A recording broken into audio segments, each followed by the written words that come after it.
Hello, everyone. My name's Joe Diubaldo, and welcome to the show. So for close to 25 years, I've been a recruiter, I've been an entrepreneur, and I've been someone who's made it his life to help people build better careers and better companies. And I love this job. This job is addictive. And it's addictive for the simple reason that there's so much learning. I get a chance to learn from people who invite me into their lives and into their companies during times of massive transformation. And along the way, there's one key lesson that always stands out. We all get stuck. We get stuck as we think about what to do next. And I think that's where I might be able to help you get unstuck, to help you plan the next move and then the move after that. And for that reason, I'm inviting people in to speak about the big moves, the decisions, the changes, and the setbacks. And we can listen to them and see what we can learn. Let's hear what my next guest has to say. So the person I'm talking with today is Craig Hudson. And Craig is a CFO who I've had the pleasure of working with both as a candidate and as a client for well over 5 years. I've watched his career evolve. He's been wildly successful. And I think there's some real nuggets we're going to get from Craig today, both on what it's like to be in these different organizations, what it feels like to build a career, but also the other parts that people don't think about is the relationships that are built along the way. So, Craig, welcome. Thank you. Pleasure to be here, Joe. Yeah. I always like to start for the audience so people can actually understand how your career evolved. And I know it's something that people say, give me the origin story, give me the career path, but I think it's important because you've been in some really interesting organizations. And you can start even from the big four KPMG days if you want to. Yeah. Yeah. Okay. I mean, I guess sort of the elevator pitch. I started out at KPMG. I mean, even before that, quite frankly, I had it in my mind. I don't know why I'm starting with this story, but it just kind of occurred to me. I loved marketing in school. Okay. That's And different. I was going to go into marketing, loved it. I applied as a summer job to, I think it was Procter and Gamble. Mm-hmm. And the first gate was just the personality test. And I did that, never heard back from them. So as far as I'm concerned, I failed the personality test, but I got some offers from the accounting firm. So I don't know what that says about me, but Don't read into it. no. Anyway, spent the first 10 years of my career with KPMG, initially in Vancouver, over to the UK, so about 7 years in audit, and then moved into an area called transaction advisory, where I was doing financial due diligence for M&A transactions of varying sizes and scopes and everything. From there, decided that wanted to try and run away a bit from accounting. So the move into M&A was kind of an attempt to run away from the audit accounting, and then moved into a more of an FP&A role with Indigo, initially on their online team, doing stuff that quite frankly I had no business doing, but learned along the way. Built up a good little track record there. Ultimately took over operations for the digital team. So this kind of completed my run away from accounting. And then after about 5 years in that as VP of digital operations at Indigo, overseeing a whole slew of things, which we might kind of touch on because it actually influences a lot of how I approach things now as a CFO. Moved out of there, moved into a startup company called Lift & Co. This was a technology company in the cannabis space, in the as at that point still recreationally not quite legal yet cannabis space. True startup. I was employee number 15 going in there, the first person with any kind of accounting knowledge, and then ultimately became CFO there. Got brought in as COO, but then ultimately split the role just as we decided what needed to happen. Became CFO. Took the company public on the Toronto Venture Exchange. Raised a bunch of money along the way. Also learned what it truly means to raise money and all the stuff that they'll teach you in school. From there, went on to Knix. An auspicious start because as I started, the whole world shut down with the pandemic. So that was kind of an odd start to a new role and just trying to figure out, the sky is falling, but how permanent is this and all of that good stuff. But along the way, did a Series B, and then ultimately sold the company in a strategic sale, Which is one of the which larger exits in Canada. it was. It was a Yeah. very successful and Globe and Mail friendly exit. Um, and then moved on to another SaaS company called LumiQ, helping them to scale up operations there.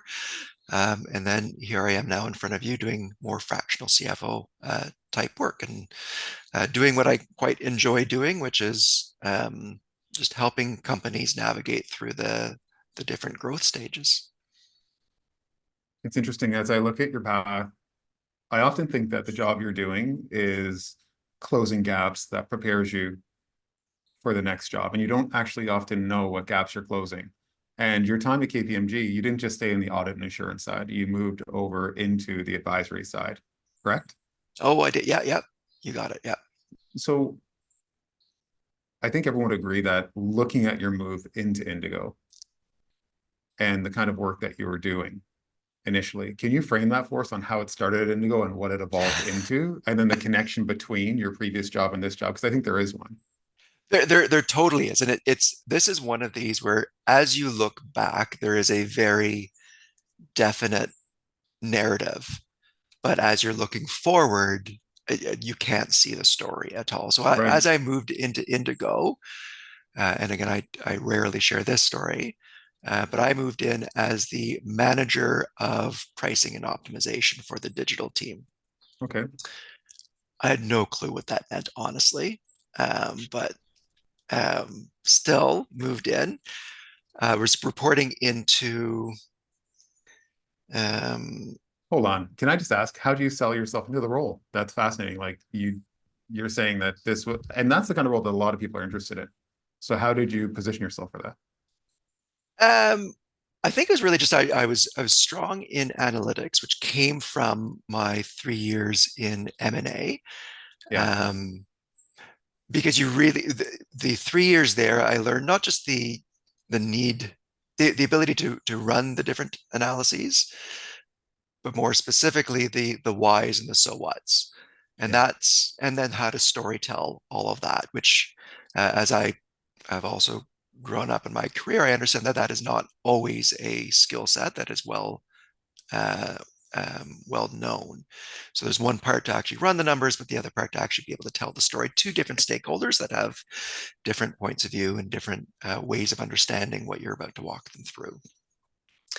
Um, so the pitch was really just around my ability to run the numbers, to learn, and to be able to tell the story to whoever needs to learn that.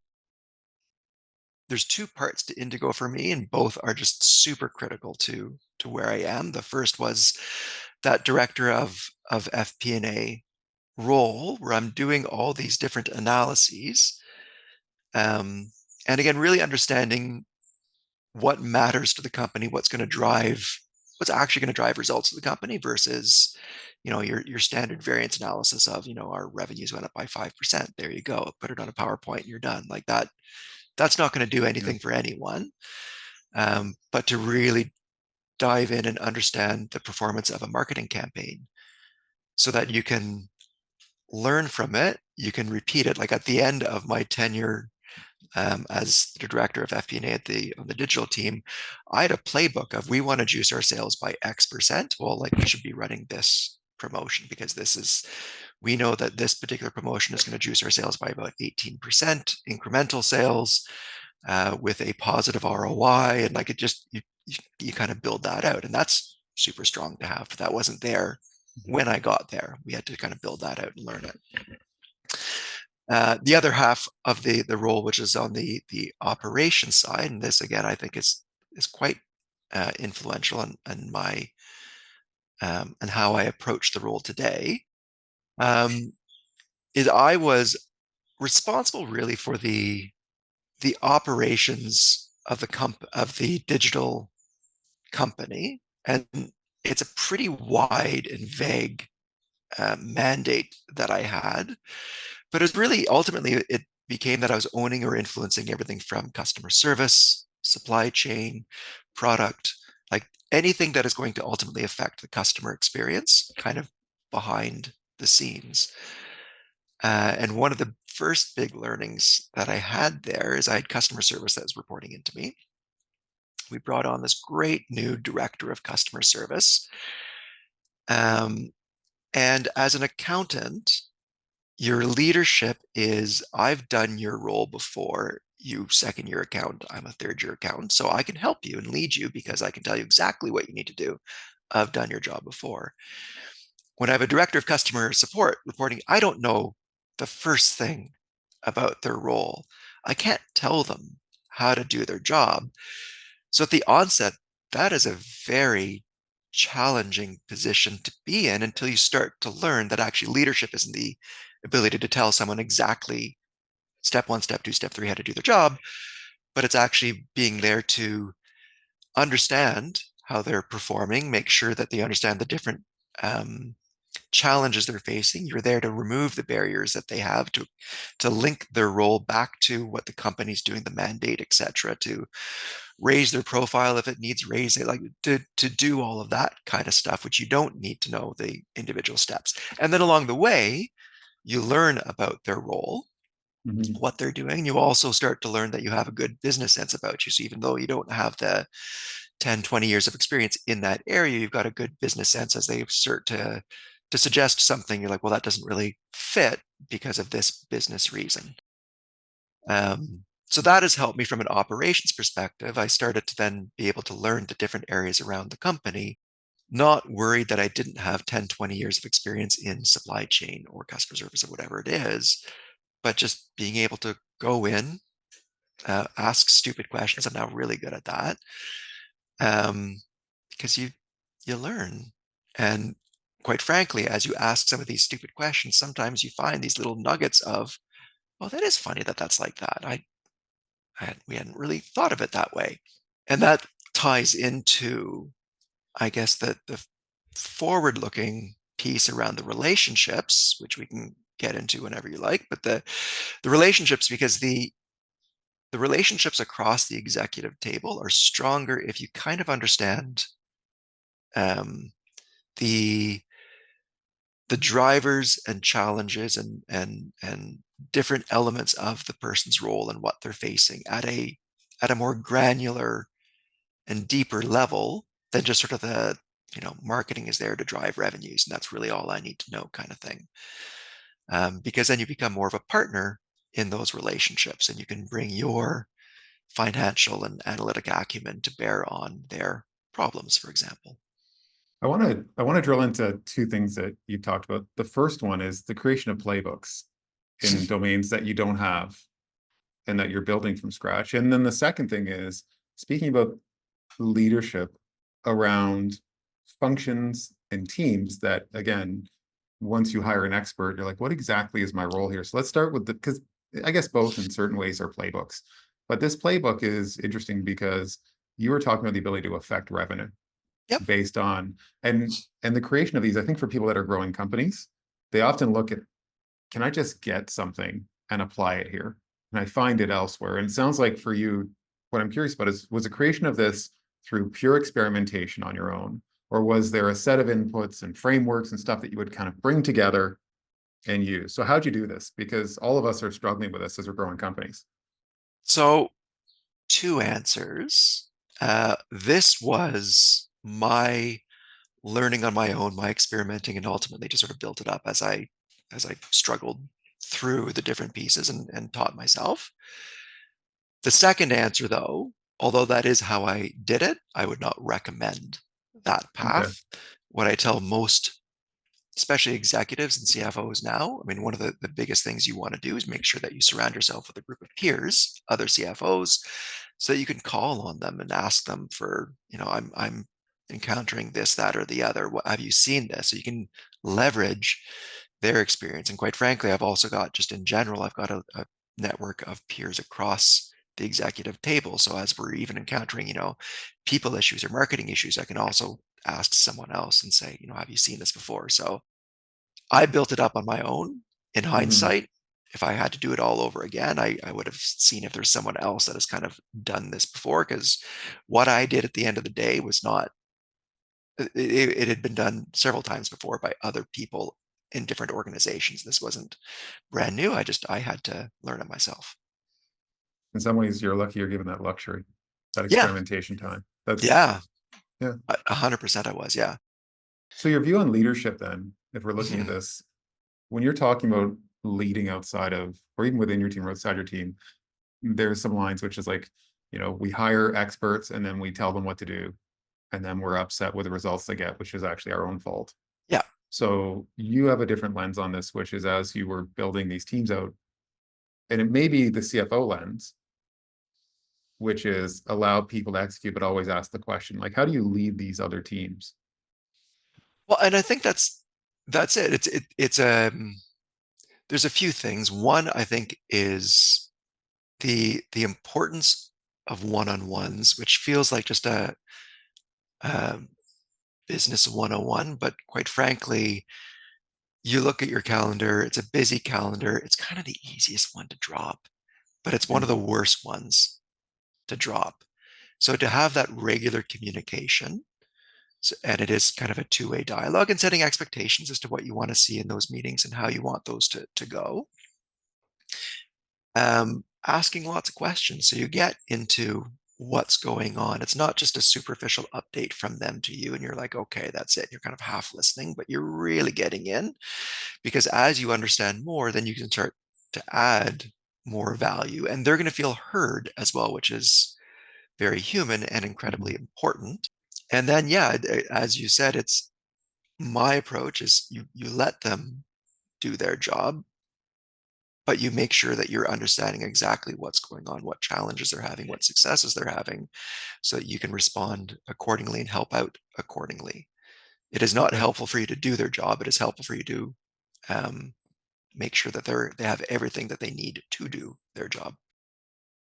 So as I look at this move from a large, well-known organization into Lift and Co.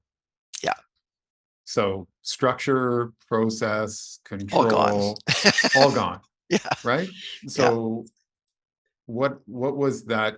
How'd you select for that? Why'd you select it? And then what happened when you were there? What did it feel like? What did it look like compared to the old place? Yeah, the why, I again, that there's a nice backwards looking narrative in my career, but when I look at some of the decision points, they're comical at times. I had heard so many wonderful things. There's a great mystique around the startup life, and Mhm. how cool is that? And like I can tell you great stories, and oh, this is.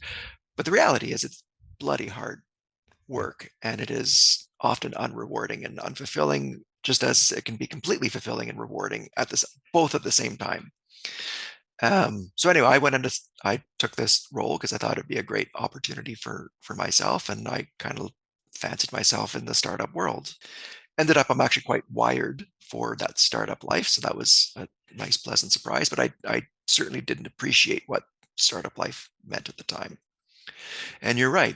I mean, I came in as employee number 15. And I mean, one of the big reasons I got brought in is to really try to help mature and scale up the company and build in these different processes and do the help support the company reach the grand heights it wanted to get to. What I didn't appreciate is as much as I had built up this great experience set at Indigo, a lot of that was not as helpful at a startup company because you are starting from scratch and you can't layer on these very detailed processes and structures and the different approval layers, and because it just becomes too bureaucratic and you lose the magic of the startup, which is just the ability to pivot and react and be incredibly agile. So there becomes a bit of an art of what to layer on to help it Mhm. scale up, but what not to layer on to make sure that you're not inhibiting the growth by adding unnecessary layers of bureaucracy. That sounds like the art of compromise. So I guess what I really want to understand is the chaos. Yeah. You join, what's the unexpected in that? Like you show up day one and you're like, hey, here's what happens. And some of the stuff will seem familiar to people, but I'm curious, like for you, like, well, that's unexpected. and that's unexpected. I didn't know I had to do that. Yeah. The first realization that I had about what is startup life. This was my first C-suite title. Mm-hmm. And I'd like to say that it didn't go to my head, but it kind of did. It's like, look at me. Here I am, the CFO. Did you have big rings on your finger and a Oh my big God. necklace and You got look it. at? You got Okay, it. good. All the well, I mean, they were cheap All necklaces because I am a all the CFO. bling, all the Yeah, bling yeah, for a bargain. yeah, yeah. Um, but I came in and I'm doing all the big strategy work and look at me, how impressive am I? And then I still remember someone reached out to me on again this team of 15 of the entire company and said, the internet is down. I'm like, okay, don't know why you're telling me. They're like, well, you need to phone up Rogers and fix it. I'm like, oh, that's what this means to be part of a startup. Okay, like we don't have a team of people, or we don't have the guy who's going to be phoning Rogers. That's just I'll just do that then. So it's yeah, you're doing a bit of everything. You don't have the processes in place. We had bookkeepers that were making sure that everything was being recorded, but I still remember we didn't have large dollars necessarily, and we had about $250,000 in a suspense account. And it was a suspense account that kept on growing because the bookkeepers didn't know where to put it. We had no one internally that had any clue about accounting. So it just kind of was parked there and just kept on building up. So then as we decided we want to go through and take the company public, we had to go through our first ever audit, which means we had to clean all this stuff up. And man, that was a challenge. And even down to I remember sitting with as we built out our sales function, we had to change and build out our commission structure. Well, that seems easy enough, right? You just sort of say it's X% of sales and off you go. But then as you start getting into it, you realize there's these different motivation factors that you need to kind of take into account. And if you've never done this before, it is it is a challenge. I mean, I'm speaking with you. I mean, you know this structure well, I'm sure, and how to Yes. build it out. But like I mean, you can go through and make just this crazy complex thing that, quite frankly, is not going to motivate anyone and it's going to confuse everyone. You can go super high level and make something that's again not going to motivate anyone. Maybe it costs you too much. There's the different. We want to make sure that we're being economical about that, and you have to figure it out. And again, this is also where I suggest that you have people that you can reach out to say, I don't even know where to start on this. And I've um, always found that with sales teams and revenue teams, it's dangerous to eh, play in any form with their compensation. And yes, it's almost as though what's rolled out is such a hard sell at the beginning. And that if you realize you've made a mistake, to try and iterate on that is again met with massive amounts of suspicion. Like, why are you doing this? yeah, What are you changing on me? What's moving off? And it doesn't matter many times, even if it's going to benefit the majority of the individuals, because you found something that, hey, we want to reward a behavior. It's almost as though more is okay as long as it's more, but changing is not. yep, Was that, yeah. Is that your uh, experience with these teams? absolute 100%. And I've seen that in subsequent roles as well, which also talks to the larger CFO role. So the old school, just try and grind that commission percentage down as low as possible because we don't want to spend a whole lot as the company. Well, you're dealing with people here, and ultimately people need to be motivated. And that motivation is going Yes. to help them to drive sales. And then you've got the change management, which now you've got feelings and emotions and the fear and all of that kind of built in. So there's all of this stuff that, I mean, when you do your UFI exam, no one, that's not a module that you're looking through. No, it's interesting how it's such a big part of the job, but it's not identified and developed at an early stage.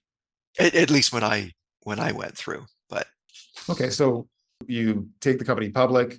It's a big journey. This company is small, yeah. and you leave to do what? So I left, and my next step was to move over to Knix. There's some time off in between, but ultimately found a great opportunity in Knix. What I didn't appreciate, obviously, as I was coming in. So this was end of February 2020 that I joined. And then mid-March 2020, the entire world turned upside down with this global pandemic that, I mean, Sorry, so you joined when? end of February 2020. So I had all of I think it was 2.5 weeks in the office before we shut things down. I distinctly remember we shut things down because there was this someone's sister's workout partner contracted COVID. And we're just like, we don't know how this is going to all pan out. So out of the abundance of caution, we closed the office. We brought in some deep cleaners because we don't know how this is going to work. No one did. Candidly, no, candidly, I thought to myself, this seems like a bit of an overkill reaction, and we'll be back up on Monday. And we never opened up again. At least that office. Knix is back in their office now, but I mean, they followed the same path as everyone else. It took them a couple of years before they entered back into the office. I had no appreciation for what this was going to look like. From a sales perspective, our sales tanked in the first couple of weeks. The first week they were kind of like cut in half. The second week we did the old retail thing. You throw a promotion at it and try and juice a bit of sales. And I mean that helped the sales a bit, but obviously cost us on the discount line, so not sustainable at all. And then I still remember April 1st, as if by clockwork, as if the entire world was just following the calendar, our sales just like took off again. And basically what was happening behind the scenes, which we again didn't appreciate at the time, is no one was buying anything. Everyone was glued to their TV watching CNN going, Yeah. what is going on? And then almost collectively, as the calendar changed over, I guess a bunch of people said, well, I guess this is life now. So let's carry on. So how do Um, people, so that's that idea of such an uncertain environment. yeah. And I would assume that people are looking to you for assurance, and like, what is that role that you play in that moment? How's it different? Because it's probably part of it. It's like we're looking at everything. We're going to be okay. So what is your role at that moment in time? I mean, this Both as was the advisor, but also as a human. a few different pieces. One is I built out, again, not really understanding how big this could be or would have been. I built out a bunch of different scenario models. And again, I'm 3 weeks into the company at this point. So these models are challenging because typically you want to have like that deep understanding of what's going on in the company and how to build a model. And so I'm building a model from scratch for a company that I've been at for 3 weeks, which is challenging, but also building out these scenarios of, what if our sales fall by X, Y? What if uh, Knix was a company that sold in both Canada and the US? Well, what if all of a sudden the border shut down entirely and we just got rid of all our US sales? What does that look like? So you build out these different scenarios to understand how it's going to play out. Our CEO, Joanna, her big driver was to make sure that we are not affecting our people and that we're reassuring our people. But she also, of course, wanted to make sure that that was the financially prudent thing to do. So we'd run through these different scenarios, and on her side, if she was being very as transparent as she could be with everyone, just saying, we don't know what's going on right now. We're doing everything to protect your jobs, but like we need to kind of see how this is playing out. She said it a lot more eloquently than I am. But as a human, yeah, I mean, it's you also understand that you're building out these different scenarios, not just to make sure that you're protecting the business, but everyone is terrified of what's going to go on. So at Yeah. least if you have these different scenarios played out, Are you you hiding at that point and running all of this, or are you front and center talking with people? Because I'm curious, like we're all distanced from one another at that time. So are you present, or is it really Joanna that's leading the charge, and you're at are Knix, you an entity at all? yeah, at Knix, like I'm absolutely there. But it is Joanna that is leading this. The reason I say at Knix is it really depends on who your CEO is and whether the CFO would take that lead. And this is Joanna's company. And Joanna's also just incredibly adept at delivering these messages in a very transparent and authentic way. Mhm. So it always should have been her doing that. But I mean, in terms of the like within the executive, I am front and center saying this is exactly what we're seeing. The other benefit is I was able to cut a whole bunch of costs and defer costs at the company. But I say I led the project to make sure that we're doing it. But this was typically, it is an incredibly challenging exercise to do that in a company. Everyone's trying to hold on to their costs. I had full participation around the company because everyone understood that, listen, I can hold on to this consulting cost, or, I could potentially lose, a staff member or two. And I don't want to lose people. So yeah, have this consulting cost. Let's see if we can defer this or that, or so that was also rather unique. The other part, I mean, God forbid that anything like the pandemic should ever happen again, but it was a very unique event. So I Mhm. was talking with other CFOs to understand what they're doing, what they're looking at, and getting ideas from. And at the time, you've got the government rolling out different programs that we're trying to figure out what they all mean. So you again talk to different advisors and your peer group to understand what's going on. So I'm not doing this in isolation because I've made sure at this point in my career to surround myself with other people that I can lean on and say, like, what are you doing? Like, Yeah. what can we, where are you finding some savings, kind of thing? So, So coming out of that, the yep, business is flying. yep, It just kicks up in April. yep. And I'm curious that path from I'm in for 2 weeks and this is great. And oh my goodness, now there's a pandemic and we don't know what's going to happen to everything taking off. From that point forward, is there a plan that had been pre-built that you're executing, or is it more like, let's build it as we're running it? It was more of the latter, more in the sense that April was a strong month for us. Mhm. May, I think April, in fact, ended up being our best ever month as a company at the time. May was even better than April. June was ever even better than May. So this was growth that we couldn't have foreseen. And our challenge all of a sudden became, how do we keep everything in stock? How do we keep enough inventory to sell? Like, we're selling out of stuff. And then if you could remember back, all of a sudden that's when a bunch of the supply chain issues started to also rear their head, and it became very expensive to ship things. Fortunately for us, underwear is a lot cheaper to ship across the ocean than refrigerators. So it definitely impacted us, but not as much as other Mhm. companies. But we were still trying to figure over the first few months. I mean, how much of this is sustainable? How do we maintain it? How do we lean into it? Like, what trends are what can we learn from this? And then ultimately what we determined was that this is sustainable. We understood why it was happening. And big part of the reason it was happening is we were seeing great momentum from new customer acquisition because marketing and advertising rates were so cheap at that time that we were able to advertise and market on platforms that we wouldn't have otherwise been able to afford. We had the fortuitous timing of having just closed a bridge round just before uh, everything kind of turned upside down. So we had a bit of money in the bank that we could actually lean on, which other companies didn't have that benefit.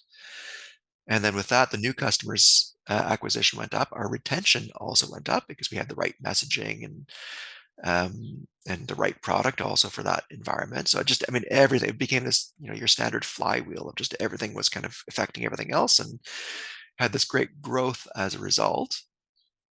And that's when we made the decision of, based on that growth, we were going to raise a Series B, uh, bring in a US based institutional investor that would really help take us to the next step. So burning platform ish, but really just let's take advantage of of where we are right now and the success that we're seeing, so that we can get the company to the next level.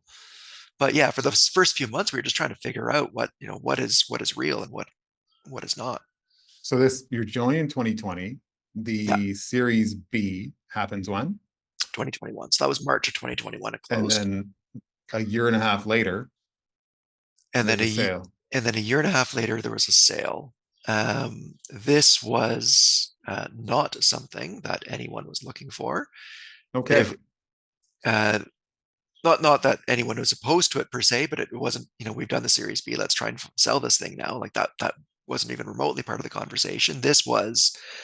Uh, Joanna was is very good at building and maintaining relationships across the ecosphere. So this was a relationship that she'd built out a while back, and it had been maintaining. They reached out. This was a potential strategic buyer, which ultimately, of course, worked. But they reached out and suggested that they wanted to partner with us for a whole slew of reasons, or potentially look at investing and or purchasing. And we said rotten timing, because at that point we still hadn't. I think we closed in March. They reached out to us in April. We were releasing the news of our raise in May.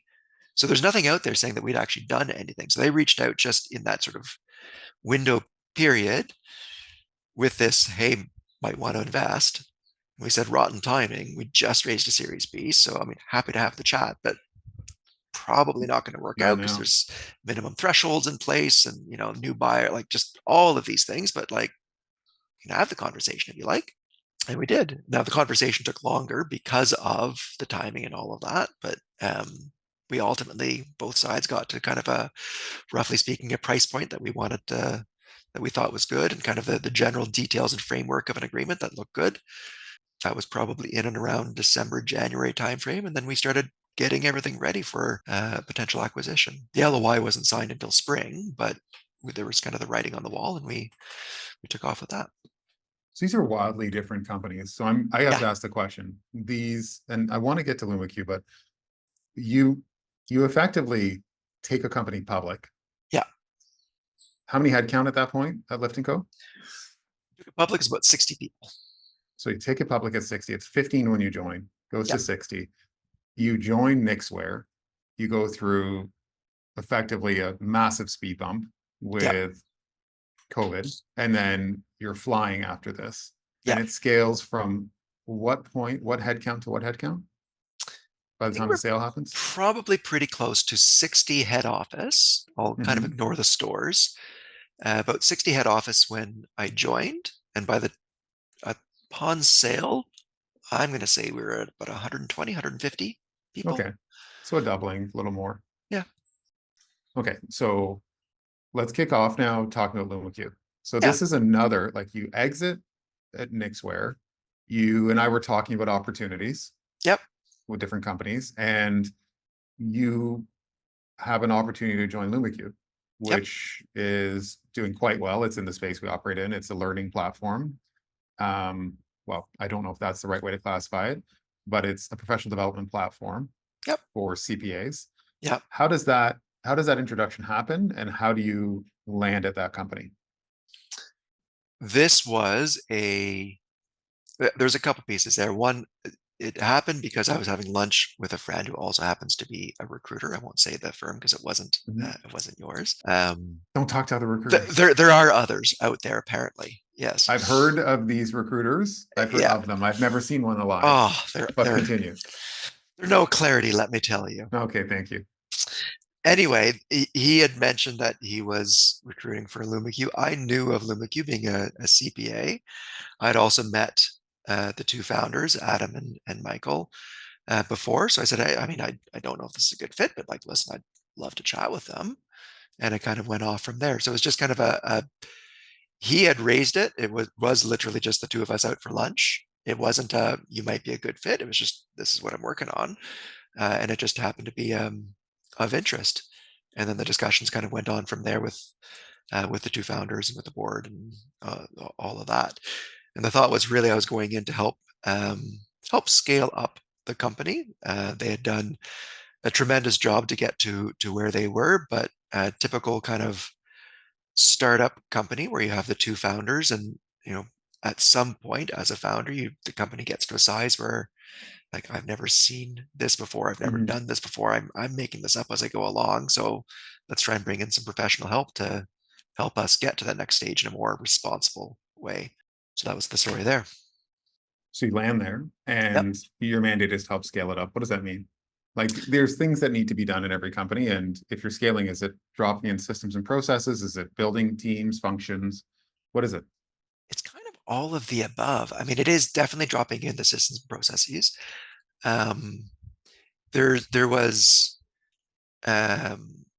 fairly standard for a company at that stage, but a reliance on a lot more human and manual intervention. They had set up, it's a company of CPAs, so they're very uh, um, more prudent Yep. in general, which is, I mean, awesome. As a CFO walking into that is awesome.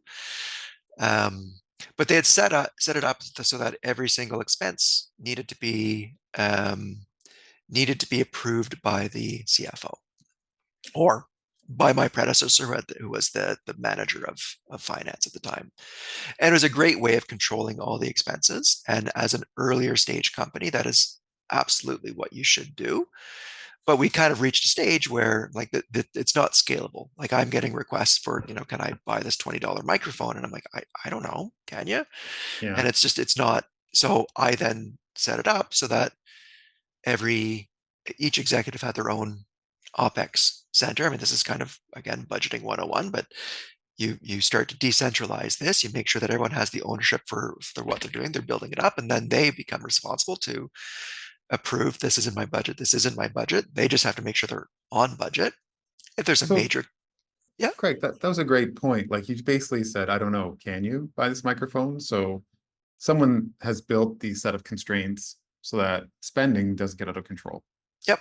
And then and what happens is they're probably getting decision fatigue, and they just hand those set of constraints to you because they're like, now we have a CFO. Well, And is not that what not typically? Okay. not entirely.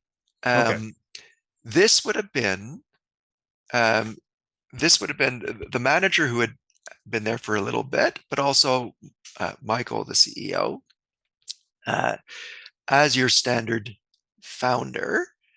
He has been there since day one.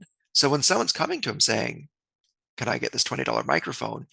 He knows that business so intimately that he's like, "Yeah, absolutely," or "No, you already have 10. I don't think you need any more," because he understands it. But as the new guy coming in, can I buy this $20 microphone? They don't cost $20, by the way, but can I buy this $20 microphone? I don't know. And now my two Mhm. decision points are, it's $20, it's not worth my time. I can just accept it blindly. Well, not that's not a great control. Or I can dig in and I can talk to the head of content to try and determine, what the optimal amount of microphones are. And, well, now I'm spending a bunch of my time to approve a $20 expense. Like neither are a great option. So you push it down to the people that should know. So it wasn't bad how it was initially set up, because really Michael, the CEO, was the check, but he knew. But to have me as the check, it was never going to work because I didn't know and I didn't have that context. And it wasn't an efficient way to scale up. And It also, I would also argue at that point it becomes an efficient way to scale. It also develops people's capabilities on their judgment, which you can also evaluate because you want to be looking at judgment as people are building functions, and right? that's exactly what I was going to add in. Like it adds responsibility and accountability and builds people up into the executives that they need to be, because ultimately you should be responsible for your area. You should be able to talk to the trade-offs that you're going to make. I had, $10,000 in my budget for X, but I really want to get this other thing. I can go and ask for more money, or I can just say, you know what? I'm going to get this other thing because I think it's more important, and do that trade-off myself. Like, that's good decision making. So I want to talk about the CEO relationship. And I think that when you've been brought in, I guess specifically, Indigo wouldn't be being brought in at the CFO level, but the other organizations, Lift and Co, excuse me, Knix Nixware and LumiQ. and LumiQ, Yep. there's an expectation that people have with the CFO joining. And the question is, was that aligned to what your expectation was? Did they see your role the same way that you did at the beginning? And were you aligned heading in? Or was there some teething related to, what is the role? We have a different expectation. I had, having spoken to a lot of other CFOs, I had the fortune of having CEOs that were generally aligned to the fact that the CFO's role is larger than just the debits and credits. Yep. And that doesn't always exist everywhere. So that was a good starting point, and one that I don't want to undersell.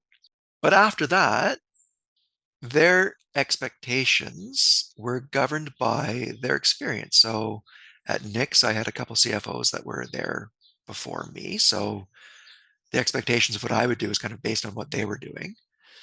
At LumiQ, I was the first CFO in there. So Michael had never worked. He himself had worked as a CFO at a different company, but he hadn't worked with a CFO embedded in his own company. At Lyft, I was also the first CFO that joined there. So you have the different levels of expectations based on who was there beforehand, if anyone, based on their own experience set. Michael is a CPA by background, so he already has a bit of an expectation of what CFOs do and what that role means. Whereas the other two were, one had a brand and strategy, one has more brand and strategy. And then at Lyft, he was a lawyer by background. So again, very different. It didn't have that. So yeah, the expectation, it wasn't as, there was a bit of a building up of what I can do. I don't think it was necessarily challenging per se, but there was definitely a reintroduction of what the CFO can do, and here's more specifically what I can bring in to your role.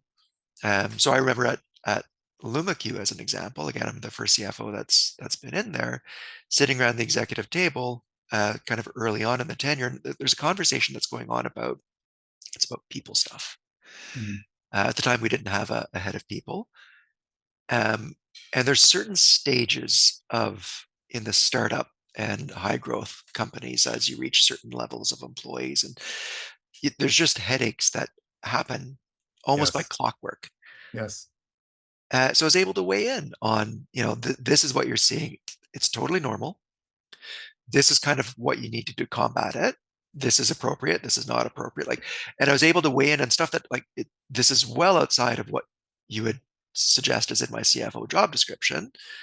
But I remember Michael looking at it and going that this is super valuable and helpful that we actually have someone who's in the room who can opine on more than just, the CFO type stuff. And then that set the expectations again of what my role would be. So yeah, Did you ever feel constrained? And you don't have to tell me where, but my question is, because you've had rank the CEOs that you've worked with in preference of no, how that's not happening. We're not doing that. But you've accumulated you have a unique set of skills. You're Liam Neeson, but you've cultivated these skills. You've had a non-standard path. You've come from analytics. You've looked at marketing performance, trying to drive revenue or support the revenue driving teams. Are you in a place where you're joining companies and there's an understanding of the suite of tools that you bring to the table? Or is it more like, hey, I get it, but we need this solved and maybe someday? I'd say there's two pieces there. Yes, there's an increasing level of understanding. Mm-hmm. But if I'm honest, a lot of that is coming from how I'm also talking about what I can do. So this is sort of in that interview stage. And that comes out of just my general experience set. So going back to the Indigo director of customer service piece, where I'm like, well, what value can I add? And then slowly learning up, here's the value that I have. I've learned over the last however many years that I've been a CFO in these startup companies, the knowledge and experience and the value that I can bring to these companies, which I wouldn't have appreciated going into it. You don't really appreciate the knowledge that you've built up until someone asks the question and you have the answer that no one else seems to have. And you're like, oh, I thought this was just common knowledge. So now I have enough experience that I can pitch my value better, which also then helps because it sets the expectations on both sides as to, is that a value that you want? And so a lot of it is also just understanding yourself, what your value is, because it shouldn't be the CEO that's like, I expect this from you, and now you have to deliver on it. It's actually more the other way around. It's the CFO that's kind of driving here's the value that I can bring to you. I was thinking about this. It's the CEO CFO relationship it's to a certain extent, it's kind of like a marriage where you do have to be able to get along and complement each other well. Complement with an E, I suppose an I as well, but complement with an E is more what I'm after. But it is one where it is also kind of a one-sided relationship in the sense that to me, it is up to the CFO to be more malleable to the CEO and where you need to fill in the gaps of their strengths and weaknesses, not so much as strengths, I guess weaknesses and opportunities. I mean, I've been at companies where the CEO is a big dreamer and it is the CFO in the more stereotypical role. CFO's role is to really kind of make sure that all of those dreams are founded and rooted in numbers, and you can help with the priorities. And it's a bit of that. You don't want to become the no person, but like you can fit everything together and say we can only have one or two priorities. We can't have 12. And this is a big dream, but I know it's going to make $1 million, but it's going to cost us 10 million to get, like whatever it is. But I've also been in the opposite role, which is an odd one where the CEO is probably a little more prudent and conservative in approach. And now I'm the one who's needing to kind of push a bit harder on the growth, which is a weird position to be in. But Yes. having seen it, and I mean, it can be tricky at high growth companies because there's a real art to understanding where to invest and understanding the returns that it can drive. And you don't want to invest too much because you don't want to lose money, but you want to invest enough that you're optimizing growth. So you can also, as the CFO, you can start to push that agenda a bit as well because you also want what's best for the company. Are you in a place where you've watched or heard through your network enough of the challenges that CEOs have where they're getting in their own way? And I'm naturally curious because I'm trying to build this company, Are you but asking for a friend? I'm asking for a friend. Yeah, yeah, for sure. Just someone out Yeah. there who might. But what do you think? What would you recommend as the traps to avoid for CEOs to get out of their own way? Like, have you seen enough, heard about enough? Like, how do they get in their own way from accomplishing their goals? You've just given me one, which is, the joke is that what is the entrepreneur's best idea? Well, it's the one he just had. Yeah. So that's one, which is the constant bubbling up of new ideas and the dreaming and not bringing them back to like, okay, what are these opportunities right now that we have? So that's a big one. I would take that for sure. Yeah. What else are the common ones where they're getting in their own way? I will say on that, I love working with the dreamers as long as they appreciate the fact that I'm going to try and fill in the pragmatic view on that. Like that to me is a very healthy relationship, but absolutely they can. That is a feature. Um, I working in the startup high growth space, I've worked with a lot of founders, and founders typically are, they start as employee one, and then they're in a company of two or three people and five, and that's slowly, but you're doing a bit of everything. Like you just by design need to do a bit of everything. And once the company reaches a certain stage, you need to, as the founder and the CEO, you need to step back and let other people do their job. You're hiring these other people to do the job. You need to step back. And that is challenging. So even the example of all of the expense requests coming into the CFO, well, again, that was built up because as an early stage company, you need to manage your P&L. Michael knows it so well, and he Mhm. was able to really weigh in a responsible way and say, this we need, this we don't, whatever it is. But going forward, you can't have the CEO who's weighing in on every decision across the company because the company itself is going to grind to a halt if you're waiting on the CEO to weigh in. So that's a common one, the delegate or die, right? Yeah, I mean, you don't want to just give someone like this is yours, but like the idea of delegate or hand off or die because you yeah, get trapped. Okay. yeah. And I know I've spoken with I've spoken with CEOs that as the company grows, especially again as the founder, because you've seen it from that very infant stage, they start coming across these almost existential crises where they're like, what Hmm. is my role now? Because I'm Hmm. used to doing everything. I used to run the budgets and create the budgets, but now I've got a CFO in place. So what the heck am I doing? What's my purpose here? Which is an interesting one. Which again, to me, if you can build that strong relationship with the CEO, you can help navigate them through So that. I'm Like, asking for a friend again. Um, yes. Yeah. but I'm asking for a friend. Yeah. When you're talking about this, the idea of not really knowing what your job is as a CEO, that's real because you're the constant in the company. 0 to 1 looks like something else. Looks like, sorry, 0 to 1, 0 to 1 million looks like something. Actually, zero to like 100,000 looks like something, and then God. zero Yeah. 0 to 1 million is another, and 1 million to 10 is something else, and then Yep. 10 to 30 is probably quite similar because the processes are scaling if you've done it well. Yep. Um, I find it very interesting that you have had the ability to play the role and help them sort their job. What is happening in that moment in time that allows you to do that? And what's the existential crisis that they're having? Like, are they typically the thing where like, are they typically selling? Are they typically doing something else? Or is it unique in each set of circumstances?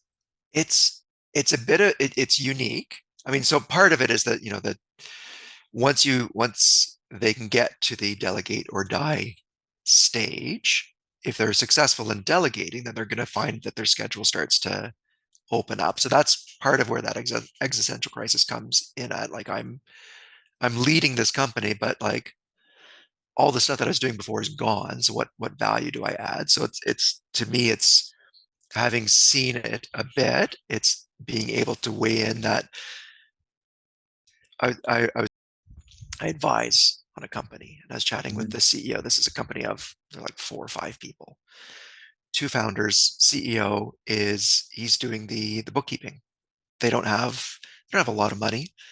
They're doing okay on the sales front, but they're trying to manage their bottom line, and I appreciate all of that. And I was asking some questions like, I don't have that yet, and he's feeling guilty because he hasn't. He told me he was going to get the numbers for the next time we speak, and he didn't have them done yet. I said, buddy, like, I know it's money, but you don't need to be spending your time on bookkeeping. Like, there's far more valuable things for you to be working on 100%. than the bookkeeping.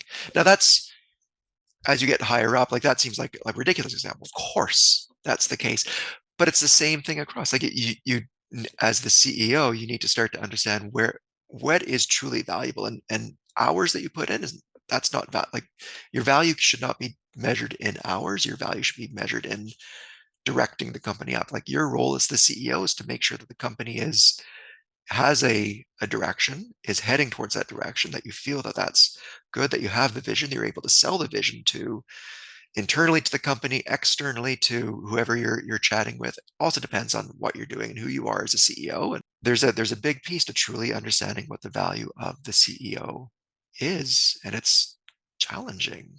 But, Yeah. and I don't have the answers, but I've seen it enough that I can at least help to normalize, quite frankly, the struggle. And I can be helpful because I've seen it before. The best help, honestly, is just as I have my network of CFOs that I can chat with, the CEO should also have their network of other CEOs, because it's a the CFO job is lonely. The Yeah. CEO job is lonelier, Yeah. I would argue. So you keep talking about your advisors, and I think this is helpful. I think that an effective CFO has a network that they go to, and those are obviously colleagues that are going through something similar.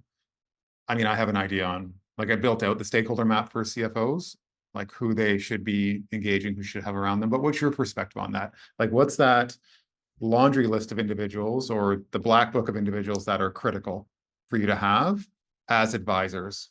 And like, list them for us.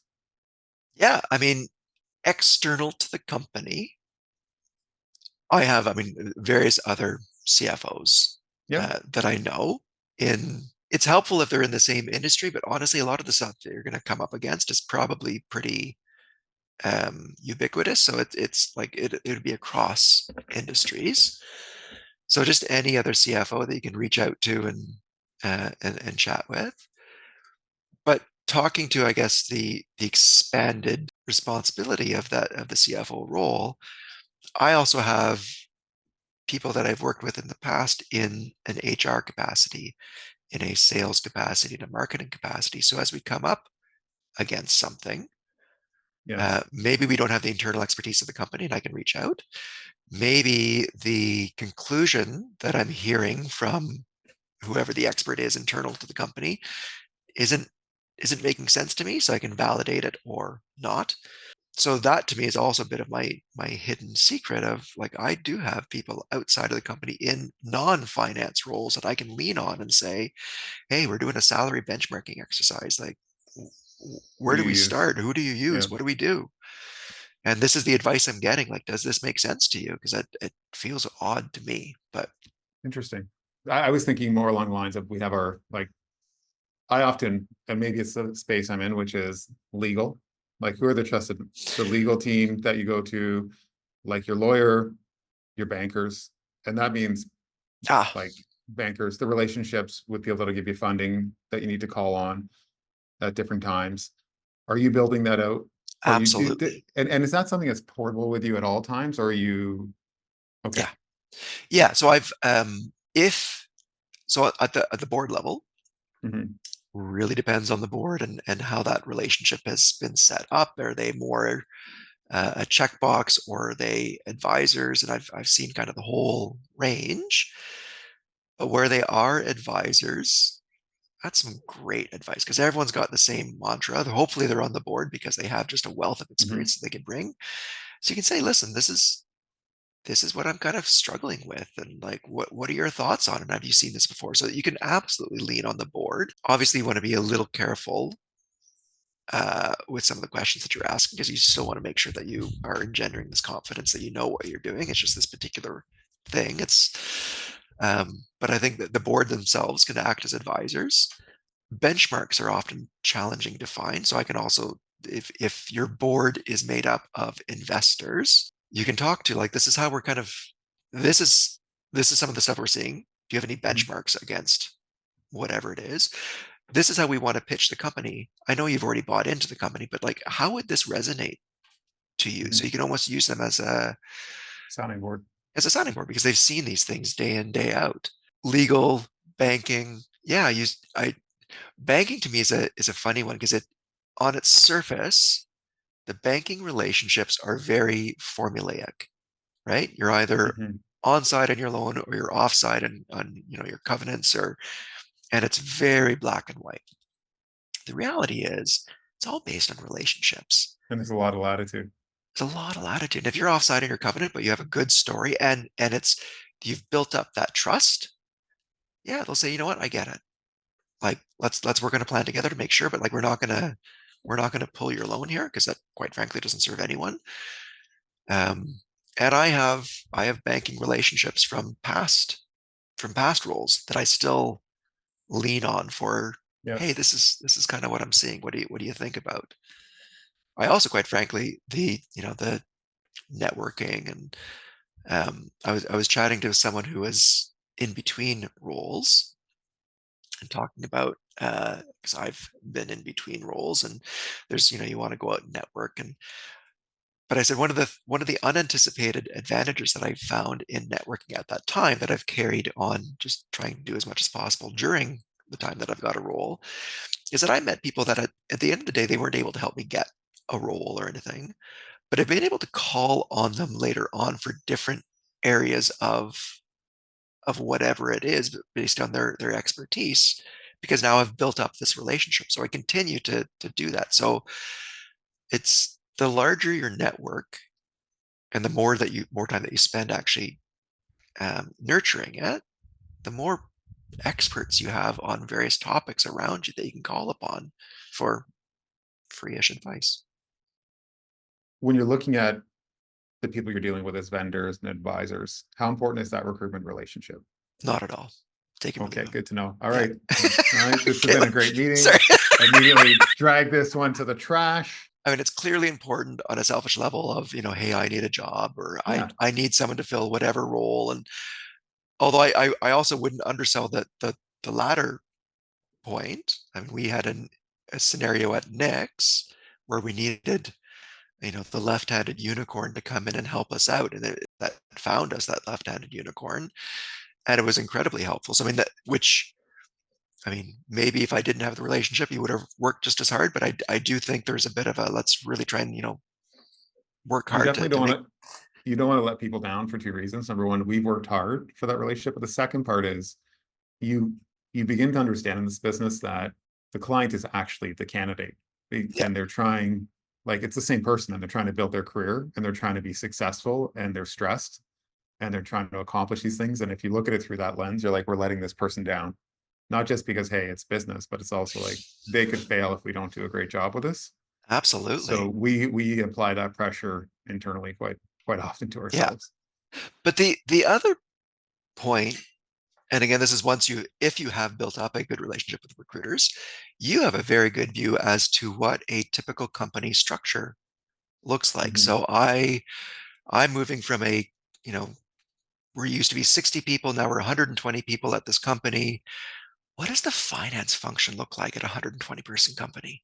Because everyone's telling me they're overworked, but like, are we pretty standard? Also, we've got, this new manager that we're trying to hire, and they're coming in and they're asking for this much. Is that market? So like, Reasonable.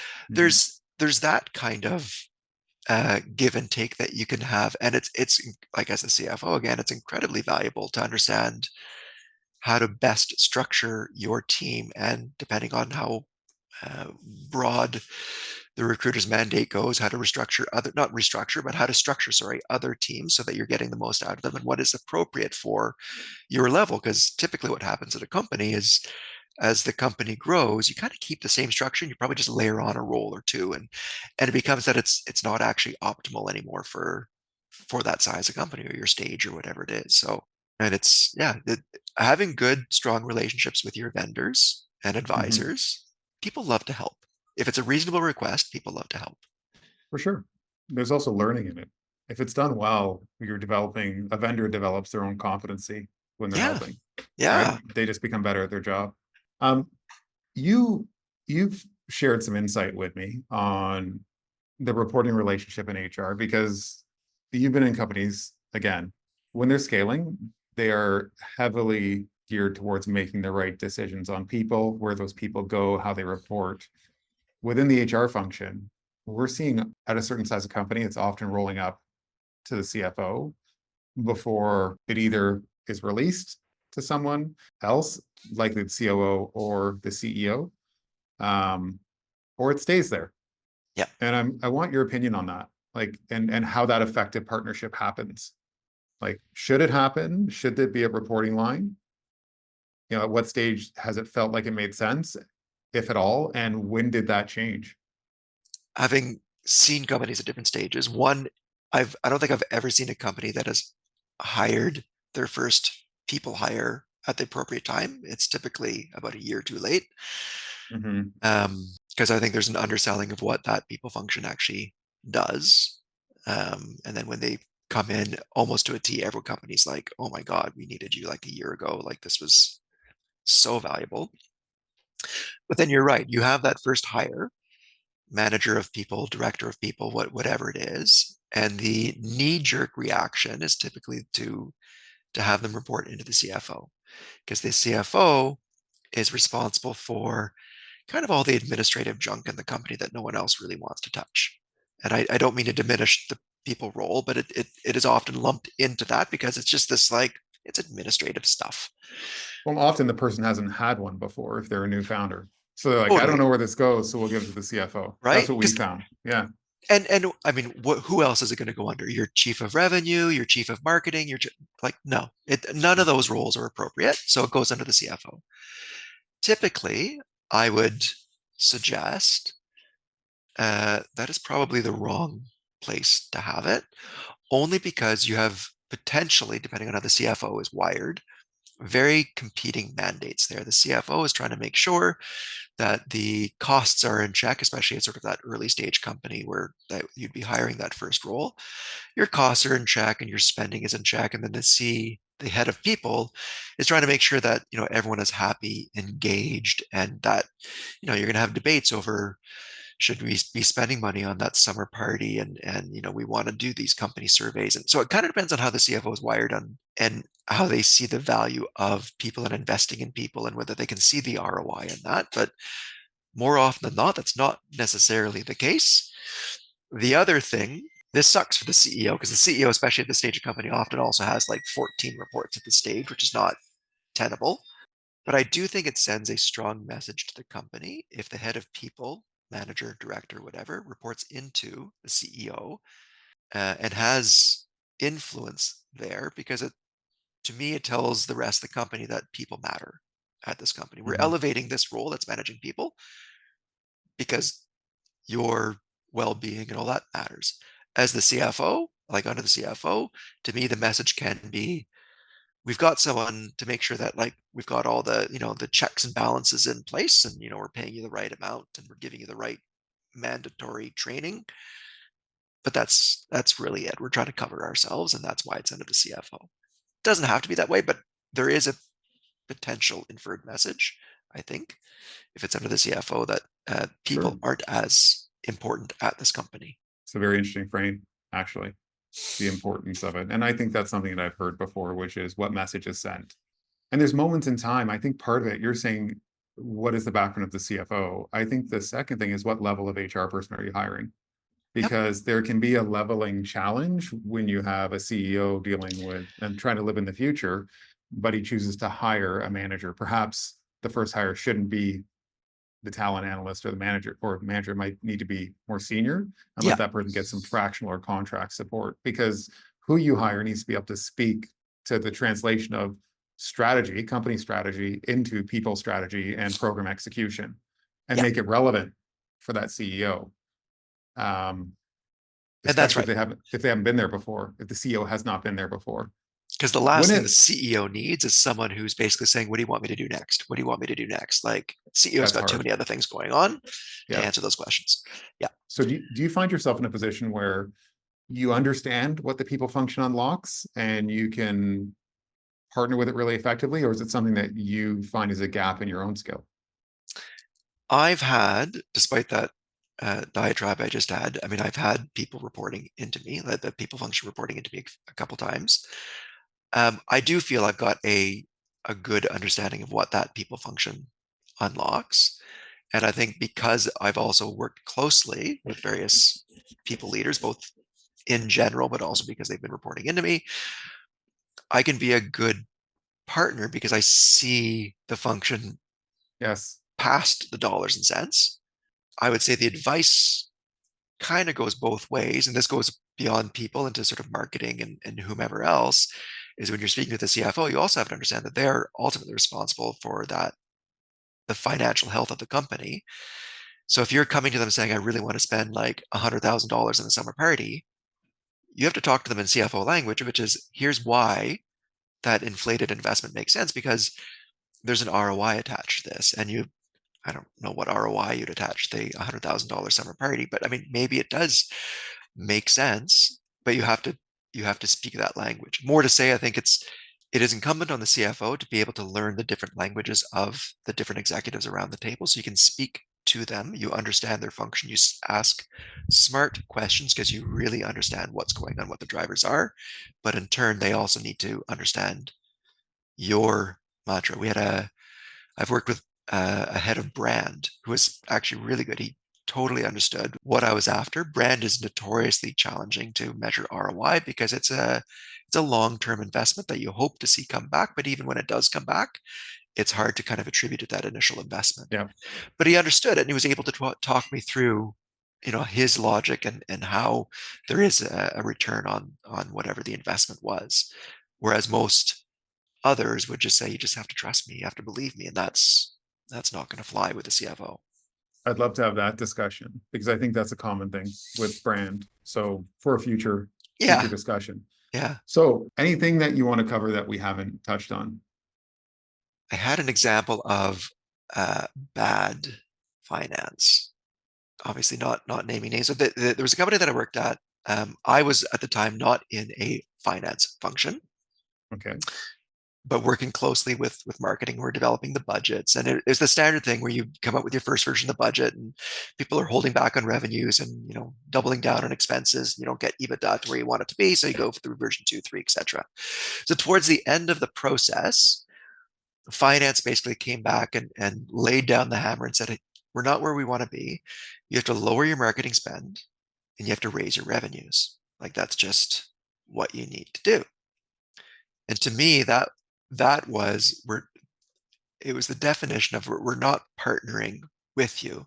That's a totally valid request. If you kind of go in and you say, listen, your ROAS is typically up here, and we see that you've budgeted with a 30% decrease in ROAS, like unless you can describe it, like we need to bring that ROAS back up, your return on ad spend back up. But if you're just mandating that there's a very distinct relationship, but you need to break that relationship, lower one, raise the, like, that shows that you don't understand and don't care to understand how the different functions perform. Right. So from a marketing perspective, again, because I've worked closely with marketers, I get the stuff and I get the challenges as well that they face. But then you can talk more as a partner. Here's the deal: we need to raise our EBITDA. So either we need to raise our revenues, lower marketing spend, or like figure out something. But let's work together to figure out, this year where we want to invest more, lean in, lean out, and it's more work, which is unfortunate, but that's where the true partnership is. Budgeting takes a lot longer than everyone anticipates it does, but it's an example that has stuck with me over the years, just because of how little it showed about the understanding of the other area of the business. Yeah. Craig, this has been amazing. I think there's a lot of stuff to digest here for people, and my goal is to have this in front of them as soon as possible. Awesome. Thanks, Joe. Ciao. Take care, man. Bye.